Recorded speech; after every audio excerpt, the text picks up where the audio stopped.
Boa tarde a todo mundo que está acompanhando a Expert XP 2021. Eu sou Thiago Salomão. Tenho aqui comigo meu parceiro de guerra aqui do Stock Pickers, Renato Santiago. Tudo bom, Renatão? Tudo bem, Salomão. Boa tarde a todos que estão assistindo a gente. E também está comigo aqui nossa convidada especial, ela que vai fazer essa entrevista com a gente, a Carol Oliveira. Tudo bom, Carol? Tudo, gente. Uma boa tarde. Prazer estar com todo mundo aqui. Bom, e hoje o programa vai ser bem especial. Vamos receber aqui Luiz Stuhlberger e Luiz Parreiras. Vou pedir para eles se apresentarem aqui, ó, vou aparecer no telão. Cara, tá muito moderno essa Expert. Chique esse telão, eu sinto falta da Expert presencial, mas isso aqui tá coisa de louco. Luiz e Luiz, boa tarde, bem-vindos à Expert XP. Tudo bom com vocês? Stuhlberger primeiro, como é que você tá? Tô muito bem. Bem de saúde, que é importante, animado, né? Muito obrigado pela XP por mais um convite de participar da Expert. É um prazer estar com vocês e com o público que está nos assistindo. E Luiz Parreiras, como é que você está? Boa tarde, estou muito bem também, com saúde, né? Como o Luiz falou, mais importante, vacinados e animados aqui para conversar com vocês hoje. Boa tarde aí, Salomão, Renato e Carol. Bom, o Fundo Verde talvez seja um dos fundos mais vencedores e longínquos do mercado brasileiro.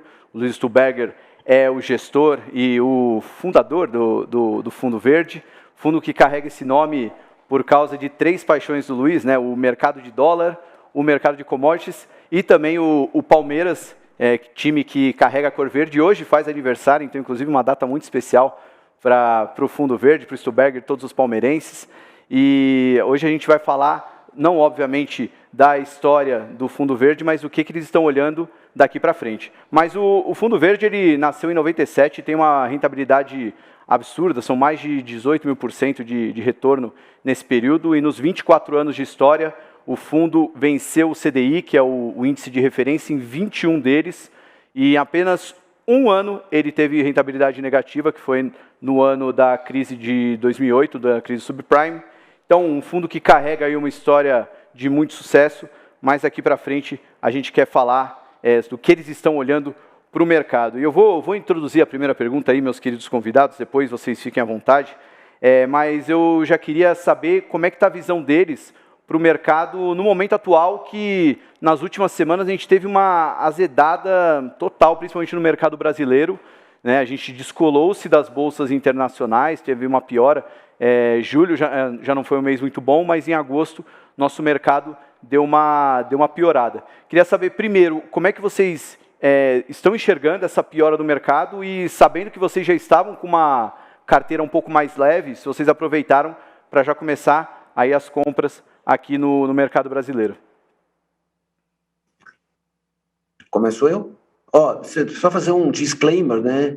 Dizer, a Verde hoje, porque tem o Fundo Verde e existe a Verde Gestora, né? Então, às vezes, as coisas se confundem. Então, a Verde hoje é uma gestora que tem aproximadamente 55 bi de reais under management e, vamos dizer assim, está dividida em 4 ou 5 células diferentes de gestão, uma das quais é o Fundo Verde, que tem 24 anos, eu sou o gestor, mas tem também uma célula muito grande aqui do Parreiras, né, que começou com os de previdência, mas ele também tem fundos multimercado e também tem uma parcela muito significativa de gestão por volta de 20 bilhões de reais, e o resto é equity long only e a parte de equities no exterior, de global equities, né, principalmente. Tem outras unidades, mas estão dentro desses fundos, como crédito, convertible ARB e outras estratégias que estão junto nesses dois fundos. Olha, vou te dizer que, assim, previsões econômicas, né, e previsões políticas de tudo que aconteceu desde o início da pandemia, né, a quantidade de coisas que mudaram e mudaram rápido e eram totalmente, digamos assim, inesperadas pela comunidade econômica foram muito grandes, né? Quer dizer, a economia não é física, né? Mas assim, eu diria que nesse último ano e meio, eu não me lembro, talvez, de um período na história onde tantos erros de previsões foram cometidos num espaço tão pequeno de tempo, né? Depois a gente pode falar disso mais tarde. Agora, olhando especificamente essa azedada, né? Quer dizer, o Brasil esse ano ele passou, vamos dizer assim, começou o ano muito ruim na pandemia, né? Quer dizer, desde o Réveillon, Carnaval, a gente teve uma escalada imensa de casos de Covid, né? Tivemos lockdowns pesados aí de cerca de 2 meses, chegamos a ter aí as UTIs lotadas, perto do colapso do sistema público de saúde, discussões, além de ter voltado, né, o direito ao presidente, o ex-presidente Lula, de voltar a anular sentenças da Lava Jato. Então, a gente teve, ainda perto do mês de março, assim, um cenário assim, muito, muito ruim. Depois, né, com o passar do tempo, o Brasil surpreendeu e muito, né? Quer dizer, a gente comprou 200 milhões de Pfizer, a vacinação aqui no Brasil acelerou muito, o PIB surpreendeu muito positivamente, né? Com essa questão dos lockdowns, aí no começo do ano era previsível que o PIB, tinha previsões de PIB até 3%, né? E vai ser por volta de 5,5%, 6%. A arrecadação voltou, a vacinação no Brasil está indo muito bem, a gente passou de um dos piores países emergentes em vacinação para dizer que hoje praticamente, né, a gente está um dos melhores, né, com mais rapidez, e o Brasil ainda tem essa sorte de que cerca de 94% dos adultos querem se vacinar, né, ao contrário de países como Estados Unidos e mesmo a Europa, onde o percentual de pessoas que quer se vacinar é muito menor. A dívida bruta, que ano passado era prevista, né, no pior momento da pandemia, chegar a quase 100% do PIB, abriu o ano beirando 90% e é capaz de terminar esse ano 81%, 82%. Então, a gente tem um conjunto de dados econômicos bons. Evidentemente, tem um dado econômico ruim, que é a inflação, mas eu prefiro deixar para comentar isso depois. E agora, sim, a gente entrou... É engraçado, quer dizer, teve um estopim dessa questão da PEC dos precatórios, que é um negócio que não é culpa desse governo e que está, vamos dizer, aparentemente vai se resolver de forma satisfatória dentro do possível, né? Mas o encaminhamento inicial dela, através de abrir um fundo e postergar os pagamentos, um fundo muito complexo, onde podia ter uma derrubada do teto enorme, né, imprevisto, com várias questões complicadas e difíceis de prever. Mas eu, assim, de qualquer modo, se a gente olhar do lado puramente econômico, resolvendo esse problema dos precatórios, não se justifica esse valuation. O sell-off, na minha opinião, está um tanto quanto exagerado. O que tem, conjuntamente com isso, é a exacerbação da tensão entre os poderes, né? Principalmente entre o poder executivo e o judiciário. Eventualmente eu comento isso depois. Queria passar a palavra aqui para o Parreiras. Complementando um pouco o que o Luiz falou, acho que a nossa estratégia ao longo desse ano era muito consistente no seguinte sentido: a gente achava que conforme as pessoas se vacinassem, as economias iam se reabrir, conforme as economias reabrissem, ia ter crescimento de lucro, as empresas iam, enfim, ir melhor e as bolsas iam subir. A gente viu isso acontecendo nos Estados Unidos, em algum grau na Europa, e a gente achava que isso aqui ia acontecer no Brasil, né? A gente teve falhas ali no processo de vacinação durante um período, ali maio, junho. A gente mesmo foi muito focal em escrever sobre isso, tentando, né, estimular os burocratas a acelerarem a vacinação, porque não era um problema de quantidade de vacina, era um problema de processo. Isso está indo super bem, né? E a economia está reabrindo. E qual que é o problema que a gente tem hoje para os mercados, especialmente para a Bolsa? Em alguma medida também para o mercado de juros, é o aumento do prêmio de risco, né? Toda a incerteza política e fiscal que voltou a aparecer com grande força no último mês, ela colocou as taxas de juros longas muito para cima, e isso impactou o valuation, né, da Bolsa e da maioria das empresas aí. Então, nesse contexto, a decisão de comprar, aumentar risco ou não aumentar risco é uma decisão de, o prêmio de risco é suficiente ou não, o valuation está suficientemente barato ou não. num contexto de reabertura econômica. Então, da parte mais cíclica, a gente continua bem construtivo, né, especialmente aqui olhando os próximos 6 meses. Acho que eu tenho um pouco mais de dúvida olhando 2022. Mas do contexto de prêmio de risco, a gente tem um mercado que ficou mais barato. Barato o suficiente para aumentar substancialmente as posições? Talvez ainda não. Mas barato para aumentar algumas coisas na margem, eu diria que sim. Né? Mas esse acho que é o pano de fundo. É uma retomada cíclica que não se materializou nos preços dos ativos, basicamente pelo nexo fiscal político que permeia tudo. Boa, então ficou barato, mas ainda não tanto para ir às compras. Eu não sei se, Carol, se você quer trazer mais uma pergunta sobre a carteira, ou o Renatão quer... Pode deixar a Carol fazer primeiro? Vamos falar de carteira. Claro. Boa tarde, Luiz e Luísa. É uma honra falar aqui com vocês. A minha pergunta é sobre o tema de renda fixa, mas ela está dividida em 2 blocos.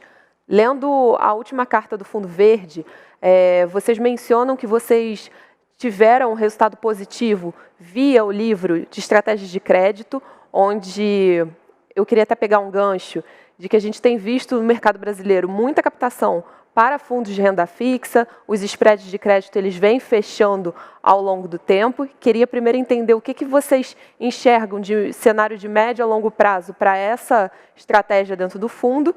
E aí também, na mesma carta de gestão, vocês falam um pouco de um Brasil passado que tinha muita expansão fiscal e controle monetário, que foi interrompido no período de 17 a 19, e que pode ser que o Brasil esteja flertando de novo com esse cenário passado, mas que o fundo ainda não estaria posicionado para isso. E aí vem a minha segunda pergunta. Se, de fato, esse flerte se concretiza, o que seria um posicionamento usual do verde, e se também teríamos de volta a costumeira NTNB longa, que sempre foi, né, uma queridinha de vocês? Bom, deixa eu pegar a parte de crédito no começo, e depois eu acho que o Luiz comenta um pouco esse contexto aí do flerte com o passado, né, do mudança, da volta do modelo. A gente tem uma estratégia de crédito aqui focada em operações, né, com maior spread e estruturas um pouco mais complexas, onde a gente consegue capturar prêmios de risco mais altos, né? Então, a gente tenta fugir um pouco dessa dinâmica do mercado de captação de fundos, ativos high grade, né, negociando com spreads maiores ou menores, etc. A gente foge um pouco desse jogo, que é um jogo que a gente acha ruim no médio prazo, e a gente tenta, de fato, obter retornos maiores sendo pago pela complexidade, sendo pago pela nossa capacidade analítica. Esse é um esforço que a gente vem desenvolvendo aqui dentro de casa já há vários anos e, enfim, tem se tornado uma parcela gradualmente maior dos nossos portfólios, né, respeitando sempre o risco de liquidez, respeitando todos os limites, né, diversificando de uma maneira inteligente para evitar risco excessivo. Eu acho que esse mercado, o mercado de crédito, né, a desintermediação dos bancos, de uma certa maneira, no crédito, é um fenômeno que começou a ganhar força no Brasil uns 5, 6 anos atrás, e estamos aqui, sei lá, nos 20 do primeiro tempo ainda desse fenômeno, né? Então, a gente tem várias expressões desse fenômeno, os CRIs, os CRAs, né, financiando o mercado imobiliário, financiando o mercado agrícola, e uma série de as fintechs, etc., né? A gente, enfim, tenta achar bons retornos ajustados ao risco em todos essas classes e constrói um portfólio em cima disso. Então, é daí que vem os retornos de crédito, em grande medida, do Verde e dos outros fundos que a gente cuida aqui dentro. Agora, isso, obviamente, o desenvolvimento e a penetração desse mercado depende muito da taxa de juros estrutural do Brasil, né? E é nesse contexto que entra o tema do modelo que o país vai ter, né? Se a gente vai ter um modelo de taxa de juros estrutural mais baixa ou não, né? E aí acho que passo a bola aqui para o Luiz para comentar um pouco sobre isso. Bom, acho que o fenômeno da inflação no Brasil e no mundo é uma das coisas mais intrigantes, né, de 2020 e 2021. Né? Quer dizer, Vamos começar com 2020, na hora que o setor de serviços está em lockdown geral, global e restrito, né? E tem demissões imensas nesses setores, e no Brasil não foi diferente do que nos Estados Unidos, na Europa, na Ásia. Bom, a taxa de juro vai para zero negativa, porque, vamos dizer assim, no entender, né, genericamente aceito de que a única inflação que importa é a inflação de serviços e salários, né, no mundo, o resto não é inflação, o resto é oscilação de preço, né, assim como sobe, depois ele cai. Isso, de fato, vamos dizer assim, tomando-se por base, né, o mercado mais importante, que são os Estados Unidos, isso de fato aconteceu, né? A inflação, nos últimos 10 anos, ela vem beirando aí na faixa de 2,1, 1,9% ao ano, sendo que serviços anda a 3%, né? E bens industriais praticamente a zero, para ser exato, 0,1% ao ano. E isso é uma tendência já de muito tempo global. Na hora que você desorganiza, né, e vamos dizer assim, teoricamente, a inflação de serviços, né, vai para negativo, como de fato ela foi, o que acabou acontecendo no mundo, que surpreendeu, é que a inflação de bens foi muito mais alta do que se imaginava. Né? Quer dizer, houve desde gargalos na produção, ou coisas como chips que não tem, emerging markets que não conseguiram produzir, mas também houve uma sobredemanda de bens industriais e de construção civil muito, muito forte, né? E que, digamos, os países desenvolvidos, e isso também é um assunto assim, muito relevante dentro mesmo dos Estados Unidos, que primeiro consideravam que não ia ter inflação, né? Quando a inflação apareceu, a dinâmica hoje que é uma inflação temporária, transitória, né? É uma ola que está passando e que depois, a partir de 2022 ou 2023, vai voltar para o normal. E no limite é até bom, né? Que você tenha lá, que esse ano, uma inflação de 4%, que deve acabar o ano, e juro zero, que você está tirando, entre aspas, mais dinheiro dos rentistas, né? O problema é que num país emergente como o Brasil, o gargalo de produção industrial foi muito além do que se imaginava, né? Quer dizer, o Brasil já vem com a indústria fraquejando durante aí 2 décadas, né, por falta de competitividade, e de repente a demanda dobra, né? Isso foi um dos grandes erros econômicos de todas as previsões, né? Quer dizer, o ser humano ele precisa gastar, né? Se ele não gasta em serviços, ele vai acabar gastando em bens, e aqui principalmente com a construção civil, né? Então, é algo contratado, né? A gente teve, assim, coisas absurdas, como o IGPM subir aí 35%, 40%, o Índice Nacional de Construção subiu, até hoje, em 1 ano e meio, 21%, e o que está acontecendo aqui no Brasil é que isso está contaminando também o setor de serviços, né? Então, hoje a inflação ela está praticamente em todo lugar. Agora, dito isso, né, uma coisa é você ter partido, né, dá a impressão que o aumento de juros é muito forte, porque a gente partiu de uma base muito baixa, né, que era o que se imaginava no passado. Se o juro partisse de 5, hoje nós estamos em 5,25. Como ele partiu de 2, né, e o Banco Central não pode dar altas de 300 pontos num Copom, porque você tem um efeito destrutivo na economia, ele tem que ser feito aos poucos, e hoje a inflação está disseminada também no setor de serviços. Agora, dito isso, temos no mundo uma taxa de juros de longo prazo extremamente baixa e negativa, né? Você quer aplicar dinheiro nos Estados Unidos por 10 anos, o juro é -1, chegou até menos 1,20, na Europa é menos 1,5, né? Aqui no Brasil, o juro, a B55, como uma proxy, que é mais fácil da gente lembrar, começou o ano de 2020 a 3,6 ao ano, né? E hoje deve estar 4,7, tendo batido mais de 5 há uma semana atrás. Então, isso tornou o juro no Brasil hoje extremamente atraente, né? Ano passado, era bom aplicar juros porque a Selic estava 2. Então, qualquer prêmio que você ganhasse acima de 2 era bom. Hoje, o juro no Brasil é bom no absoluto e no relativo.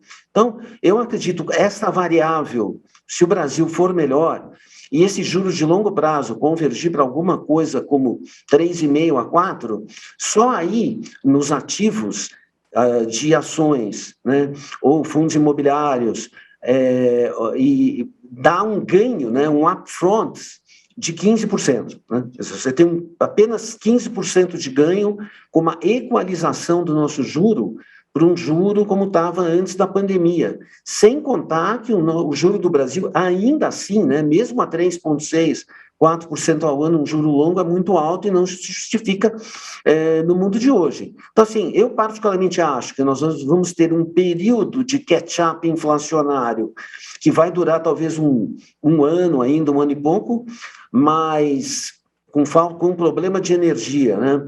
E com problema, vamos dizer, de PIB, com esse tipo de juro, quer dizer, podemos ir para um crescimento muito, muito baixo ano que vem. Então, o mercado, de uma certa forma, já está flattening a curva, não o suficiente, mas possivelmente, né, o endgame disso é alguma coisa aí na faixa de 8,5 e as curvas vão fletar e, no final, a curva longa vai ceder novamente. Né? Essa, assim, hoje, essa proxy é muito boa, né, e o juro estando muito alto colocou um dislocation no preço dos ativos reais muito para baixo. Luiz, sem querer te interromper, mas tocou meu alarme aqui, é porque daqui a 4 minutos o Paulo Guedes vai entrar na outra sala ao vivo. Eu acho que muita gente vai querer ir lá assistir. Eu queria saber, então, a opinião de vocês. Para quem está assistindo a gente, vai lá assistir o Paulo Guedes. A gente queria que o pessoal já fosse com uma opinião de vocês, da Verdes. O que vocês pensam da gestão do Paulo Guedes? Já passou de 80% do mandato dele, da gestão aí no Ministério da Economia. Eu queria que vocês opinassem o que vocês acham sobre a gestão do Paulo Guedes aí à frente do Ministério da Economia. Parreira, se você quiser começar com essa. Eu diria que o ministro é bom na teoria e no slogan e ruim na execução. A gente fala, o discurso é muito bom, é privatização, é liberal, etc. Isso tem sido bem consistente desde lá de 2018, mas a execução no detalhe, a negociação política, a gestão do ministério, a gestão do processo de reforma ali tem deixado muito a desejar, né? Os exemplos recentes aí da reforma tributária que tá lá sendo discutida na Câmara, e essa própria PEC dos precatórios, com esse fundão completamente maluco, mostram falhas de execução, na minha opinião, bastante severas, enfim. Então, eu acho que não basta ter bons slogans e ter um bom discurso, tem que transformar isso em prática e executar. E nisso, o ministro, especialmente nos últimos 2 anos, aí eu diria, deixou a desejar. Luiz, a sua opinião?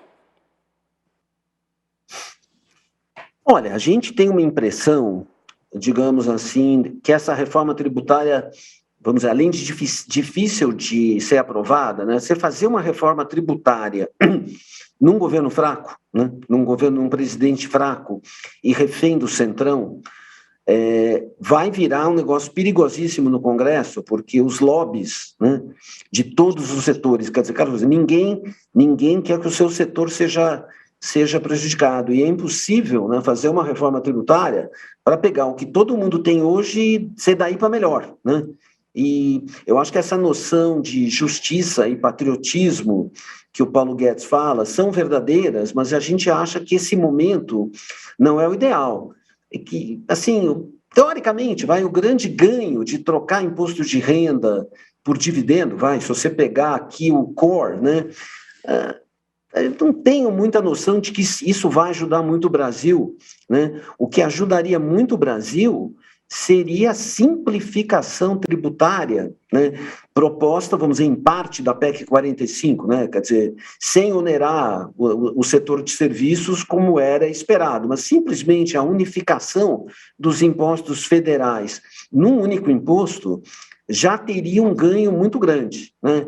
E, vamos dizer, claro que aí você teria que ter alíquotas diferentes, né, para o setor de serviços e em relação à indústria e comércio. Mas, digamos assim, eu acho que essa seria uma reforma, entre aspas, com menos complexidade, e só assim o que tem de contencioso em PIS/COFINS no Brasil é coisa de R$1 trilhão, né? Seria mais prático abordar isso agora, né, do que gastar tanto tempo e energia. E, de qualquer modo, assim, agora, isso não é culpa do ministro, né? Com essa situação de confronto entre o judiciário e o executivo, que eu não sei quanto isso vai piorar antes de melhorar, eu acho que não vai ter muito espaço para se fazer essa reforma, a não ser que o governo ceda e faça uma reforma com muita diminuição de carga tributária, cedendo a todos os lobbies.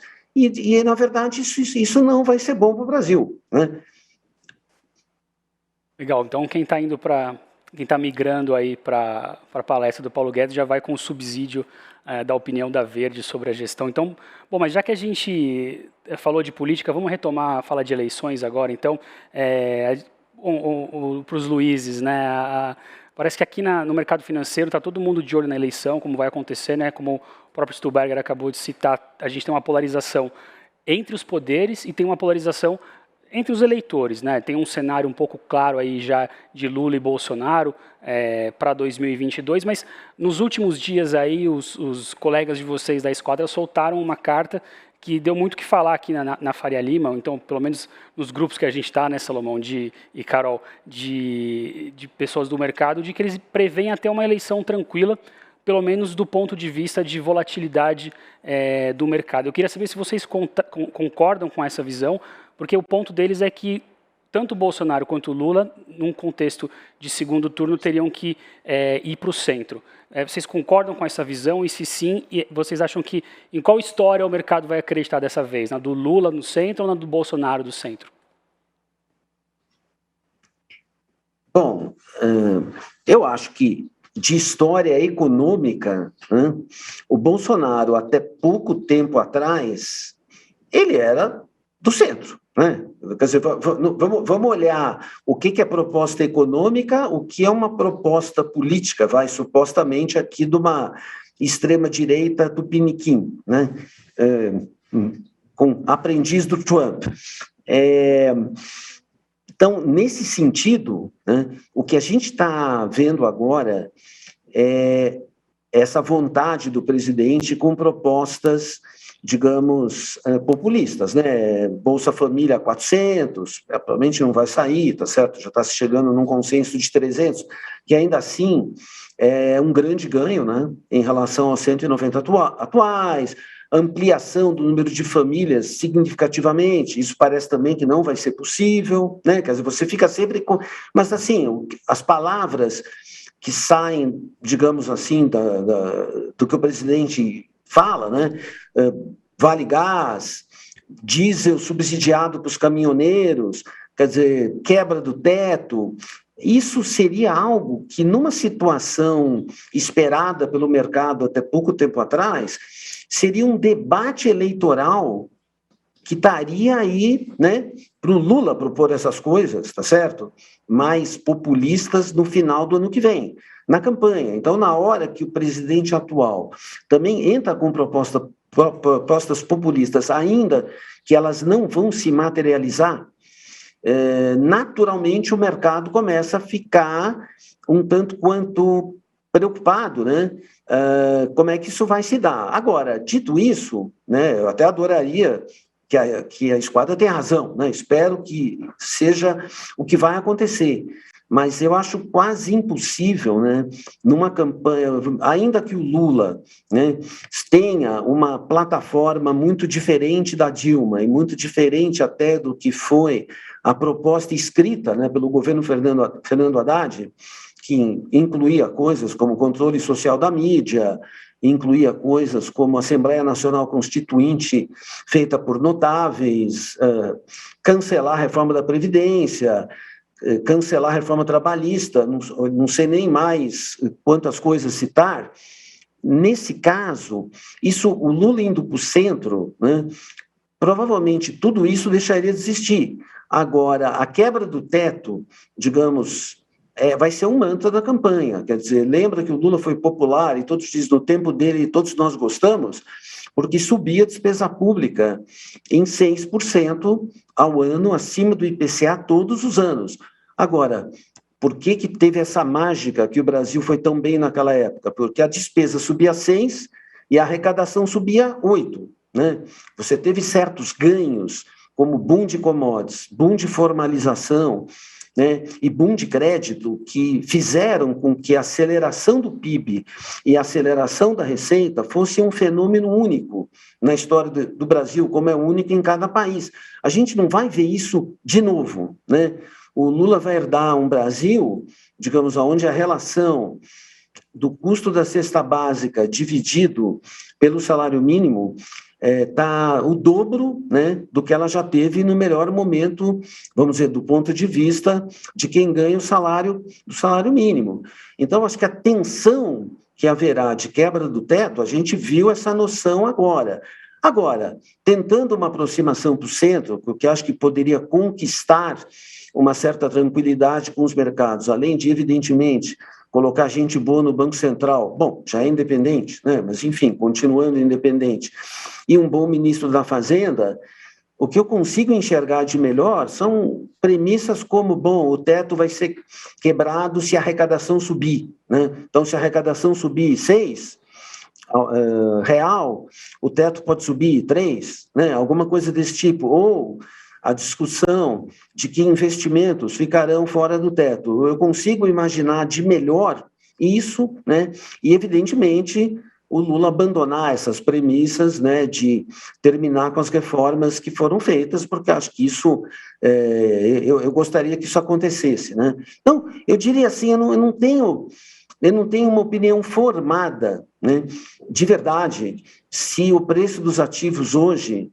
está suficientemente baixo, né, para ter, vamos dizer assim, um debate neste nível de aumento de despesas, né? Mas o fato é que o teto está no limite e a gente está vendo que isso está difícil politicamente de manter.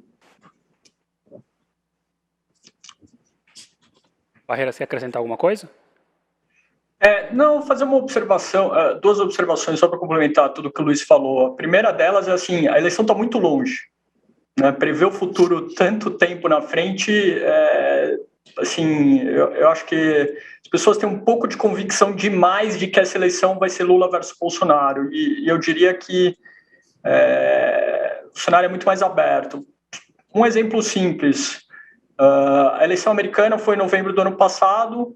Se a gente voltar em agosto de 2019, o Biden era a carta fora do baralho, nem se considerava ele como um possível futuro presidente americano, né? Então, aqui a gente está um pouco mais de um ano da eleição. O espaço do imponderável, eu acho que as pessoas estão subestimando um pouco, tá? Então, em geral, eu diria que isso é uma razão para ficar otimista. Por outro lado, e aí um pouco essa questão da esquadra, perdão, e com enorme respeito que a gente tem por eles, eu diria o seguinte: a convergência para o centro ela não deve acontecer durante a eleição, ela acontece pós-eleição, porque não se governa o Brasil no extremo, né? Mas durante a eleição, o Lula, o candidato favorito para ele concorrer, se a gente for lá perguntar, PT, quem que é com quem vocês querem disputar? É com o Bolsonaro. E o Bolsonaro vai dizer a mesma coisa, o cara que ele quer disputar é com o Lula, né? Então, os extremos, eles querem que não exista a terceira via, né? Eles querem transformar essa eleição num fla-flu, né? E então o Lula vai tentar estimular que o Bolsonaro seja o inimigo competitivo, e o Bolsonaro quer que, de fato, o Lula seja o inimigo dele, né? Então, eu acho que durante o período eleitoral, os extremos querem competir contra extremos. E depois, eventualmente, quem ganhar, obviamente, tem que convergir para o centro para governar. Então, eu diria que não é tão provável que a gente vai ter uma convergência para o centro ao longo dos próximos 6 a 9 meses. Eu diria que é menos provável. Mas o espaço do imponderável eu acho que as pessoas subestimam demais.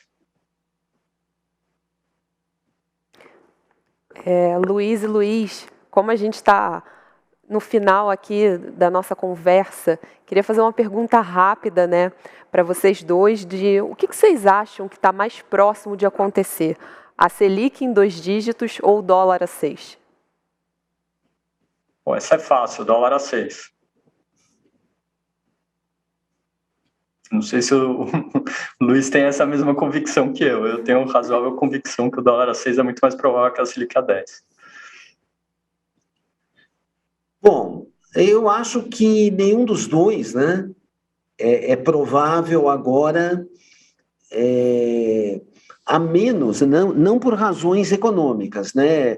Eu acho que algo como isso poderia acontecer se você tivesse uma escalada de tensão política, né, muito forte, né? Evidentemente, toda pessoa que é engenheiro, como nós dois, né, ou pessoas do mercado financeiro que se pautam por raciocínios lógicos, né, eu tenho muita dificuldade de entender a estratégia do presidente Bolsonaro em relação a escalar a tensão com o judiciário, porque, no limite, eu acho que você pregar para convertido, né, não adianta muito, né? Supondo, assim, esses 24%, né, de apoiadores hard bolsonaristas que em todas as pesquisas de intenção de voto espontânea, né, que acho que nessa época do ano que as pessoas ainda não estão muito preocupadas com a eleição, é o que vale, né? Não é estimulada, é espontânea. Então, a gente vinha aí de um 24 Bolsonaro, 24 Lula, e hoje a gente tem alguma coisa como 29 Lula, 24 Bolsonaro, sendo que tínhamos até 2 meses atrás 52% de indecisos, né? Que caiu aí para 36%, sendo que uma parte foi para o ex-presidente Lula e outra parte para brancos e nulos, que é bem interessante.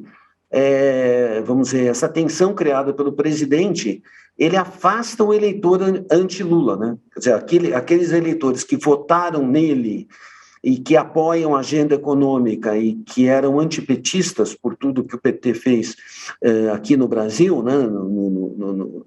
Especialmente no governo Dilma, o presidente Bolsonaro perde o apoio desses, né? Então, assim, fica difícil de entender a lógica dele. Se ele, assim, olhando pela minha ótica, se ele ficasse quieto e surfasse a melhora do PIB, né?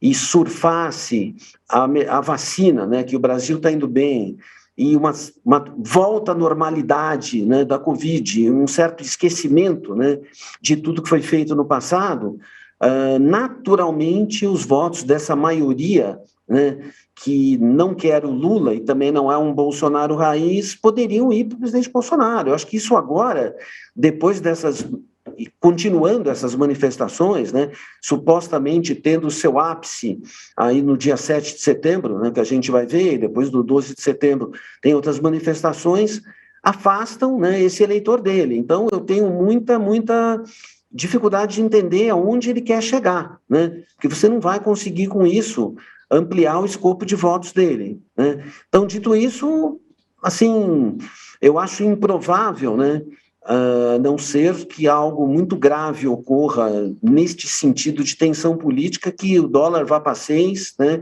agora, né? Evidentemente, se você está aqui numa eleição, como o Parreiras mencionou, binária, né, que pode ser, pode não ser, e está se discutindo o populismo, né, que depois eventualmente pode não acontecer, né, como foi com o Lula em 2002, né, aí sim, mas eu não acredito que isso possa acontecer agora, né?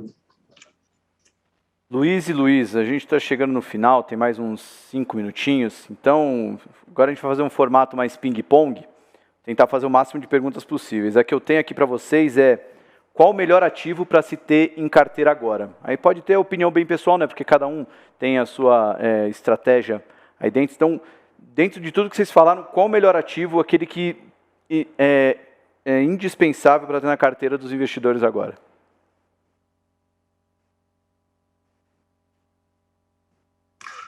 Olha, vou responder como gestor de fundo, né? Não é um ativo, né? É sempre um mix de ativos. Então, eu posso responder pelo que o verde tem hoje, né? Então, em posições grandes, né? Porque a gente tem posições de crédito, tem posições de convertible ARB, tem outras estratégias com derivativos, mas com posições core, a gente está aí com cerca de beirando os 30% de ações brasileiras, que é meio normal do verde, né? O verde está no seu market neutral, né? Que é cerca de 30%, e agora, vamos dizer, que as taxas de juros subiram bastante, a gente fez um incremento, um aumento, né, nesse sell-off de agora, de principalmente Bs curtas, né, B24 e um pouco de B28. Eu estou esperando, né, para alongar novamente, porque eu acho que aí, dentro de um aumento de tensão político-eleitoral, o prêmio dessas longas, eu diria que hoje não é suficiente, né? Eu me sinto bem pago, né, na B24 e na B28. Então, a gente está com essa posição porque, de novo, eu mencionei, o juro está bom no absoluto e no relativo, né? A posição de bolsa é a posição meio normal que o fundo sempre tem. E você, Parreiras? Eu gosto muito da B24, que o Luiz comentou, mas vou dar uma resposta um pouco diferente. É um ativo que acho que pouca gente conhece, mas é um dos meus ativos favoritos que a gente tem no portfólio, são as debêntures participativas da Vale. É um ativo pouco conhecido, mas com um valor excepcional, na minha opinião. Parreira, sobre os IPOs, é a terceira vez que a gente faz essa pergunta, né? No ano passado a gente perguntou isso para você lá no Melhores da Bolsa. Você estava um pouco pistola, como a gente começou a falar, sobre o que os empresários estavam pedindo nos IPOs, né? De lá para cá a gente já teve mais ou menos uns 30 aí na Bolsa, sem contar uns 18 ou 20 follow-ons mais ou menos. Como é que está a sua opinião sobre eles agora? Como tudo, eu acho que é questão de preço, né? E eu acho que esse ano a safra de IPOs que a gente teve está um pouco mais bem, está vindo mais bem precificado, né? Tem menos exageros, como a gente viu ano passado, tem menos discrepância, tem menos IPO que cai no primeiro dia, que eu considero um erro de precificação por parte dos banqueiros e da empresa. Então, isso melhorou bem, eu diria assim, estruturalmente melhorou. Talvez é um pouco contexto de mercado, né? Quando o mercado tá subindo forte, existe uma certa euforia, e aqui esse ano o mercado um pouco mais complicado, menos eufórico, as coisas estão vindo a preços melhores e tem algumas empresas incríveis aí sendo listadas na Bolsa, então com certeza acho que a dinâmica está melhor, né? Não acho que se resolveu a questão estrutural, né, que me preocupa um pouco essa simetria do empresário ver o mercado, né, só como uma oportunidade de vender aquele negócio no preço mais caro possível e não como um sócio, um parceiro para ajudar a prover capital e ajudar aquelas empresas a crescerem. Então ainda me preocupa um pouco essa visão, mas eu diria que esse ano as coisas estão bem mais, num contexto bem melhor, bem mais razoáveis. Bom, pessoal, já vou pedir as considerações finais, porque o tempo está acabando aqui. Tinha várias perguntas ainda para fazer, mas eu queria que vocês encerrassem com uma mensagem, porque eu espero que seja a última Exper virtual, embora seja muito legal ter todo esse... conseguir essa interação toda. Eu acho que o corpo a corpo ali faz uma diferença enorme. Então, eu queria que vocês falassem, Stuberger e Parreiras, qual que é o grande aprendizado que vocês tiveram, né? Vocês trabalharam por muito tempo, são referência no mundo da gestão de recursos no Brasil, mas qual foi o grande aprendizado que vocês tiveram ali no dia a dia, tendo que se adaptar a esse mundo de home office, todo mundo trabalhando de casa, enfrentar a pandemia, enfim. Qual que é o aprendizado que vocês tiveram que talvez vocês até vão levar adiante, mesmo quando o mundo voltar ao normal, se a gente pode dizer assim?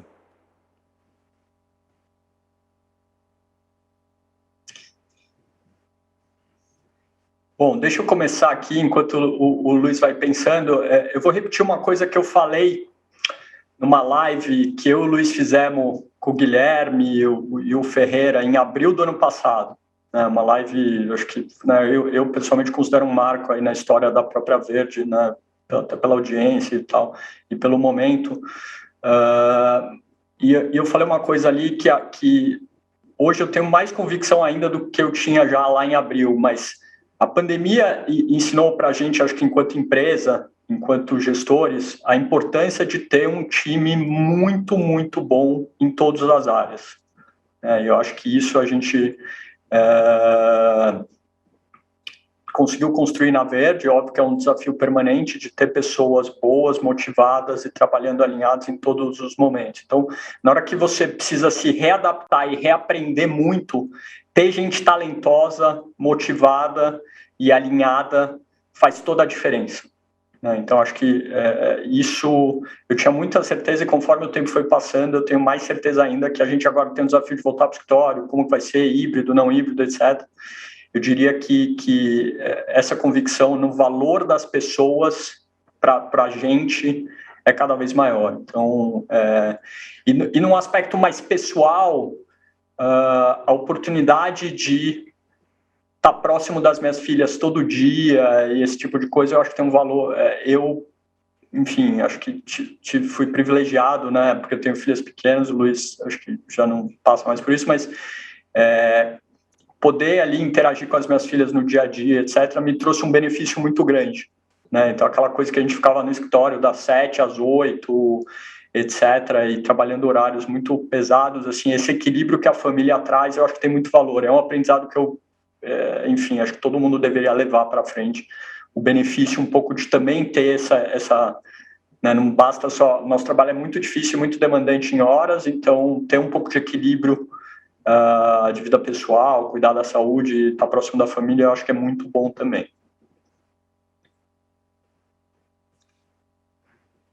Olha, eu acho que mais, evidentemente concordo 100% aqui com as palavras do Parreiras, né? O que eu poderia dizer de diferente? O que me intrigou muito nesses 2 anos, 1 ano e 7 meses, né? É como a economia é imprevisível, né? Quer dizer, como... E o fato da economia ser imprevisível dá chance a pessoas como nós executarmos um bom trabalho, né? Porque se você imaginar assim, competir com uma empresa muito boa de engenharia, né?